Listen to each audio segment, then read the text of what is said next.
Ganito ito scenario lang. Sige. Kasi lagi niyang sinasabi sa akin, Mami sabay tayong lalakad pag sa kasal ko. Kasal ko. Ganun, sabay Siyempre, sabay dapat. kami lalakad. Ako naman, ayoko, happy kong ganun. Yung mami mo, dapat yung mami mo, sabi niya, hindi, dalawa kayo. Gusto niya, dalawa kayo ng mami ko, sabi niya ganun. Paano kunyari, merong isang super duper conservative family na mapapangasawa mo. Tapos sabihin nilang, yung totoong mami mo na lang sa Korea. Wag na yung nanay mong bakla ang lalakad. Oh, Kasama ka. sir to God, after that, narinig ko, ayoko na. Wala na yun.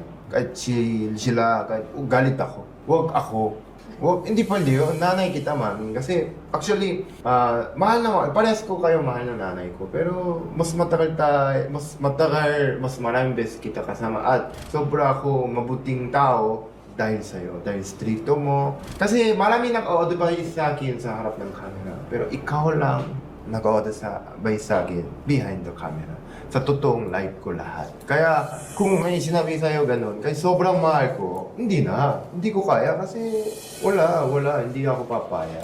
Hindi talaga. Tsaka gusto ko paglakad ako, sabi sa akin, sa kasal dito, iano daw ng nanay ko. Sabi ko, sige, nanay ko sa Korea, enter sa akin. Pero gusto ko maghintay sa akin ng Mami Vice. Ito turn over, tapos sabay tayo lakad. At sobrang pumayag yung mami ko.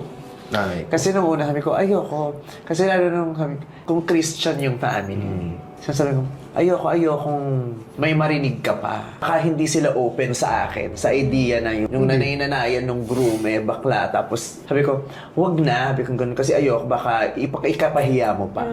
Good thing, hindi ganun yung pamilya. No. Hindi ganun yung pamilya. Ang tingin talaga nila sa akin, nanay, ako yung nanay ni Ryan Bang. Hindi ganun yung pamilya.